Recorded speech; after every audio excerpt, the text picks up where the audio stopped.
Hello. I am very sad that I did not get to be with you today. Very sad about that. I've been talking about people that I miss you all already.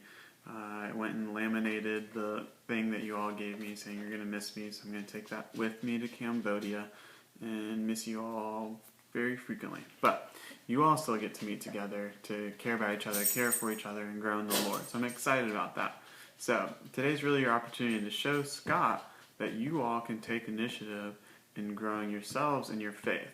And so, really, you got to show yourself to Scott today that you can do that.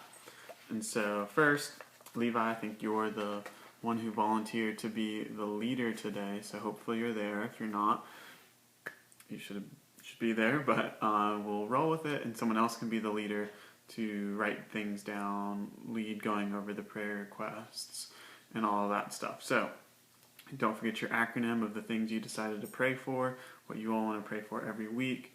So write that acronym down after the video is over, divide those, pray, and go into the lesson. So what you all get to talk about today is a question that was in the box.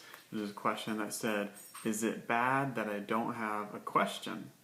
So the options are yes and no. It's a yes or no question, more or less. But we'll look at some passages and determine, should we have questions about God, and should we have things that we're thinking about and wondering about. So the first passage, we're going to look at 3 different passages just briefly, and you all get to look at those passages, discuss them, and come up with your own answer to this question. So whoever the leader is, write down these verses and these questions that we're going to ask. The first passage is Exodus 20. That would be the 10 Commandments, looking at those commandments. The question is, what is the first commandment? And how does it possibly apply to this question of, is it bad that I don't have a question? So Exodus 20, what is the first commandment?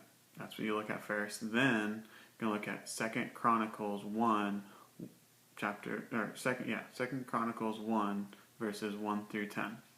And then you're going to be looking at, what does Solomon ask for when God says he will grant him anything? So God says, I'll grant you anything.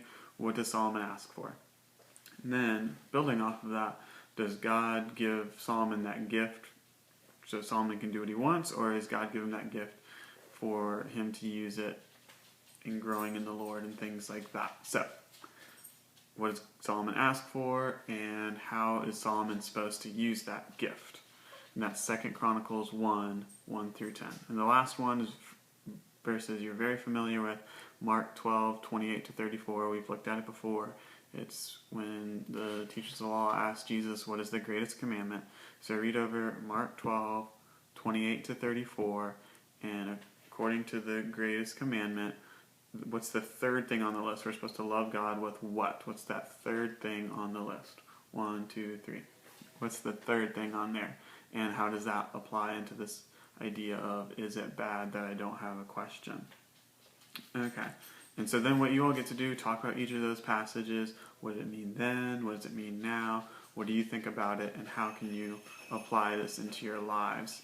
And so use all these, and I want you to come up with like a 2-sentence, written out 2-sentence answer of your own of, is it bad that I don't have a question, based on these passages, and what you think about it based on what you have read, discussed, and talked about. And so feel free to send me any messages on Facebook or any social media, and let me know how you're doing, because I miss you all, and let me know what you think about the question. All right, have fun discussing.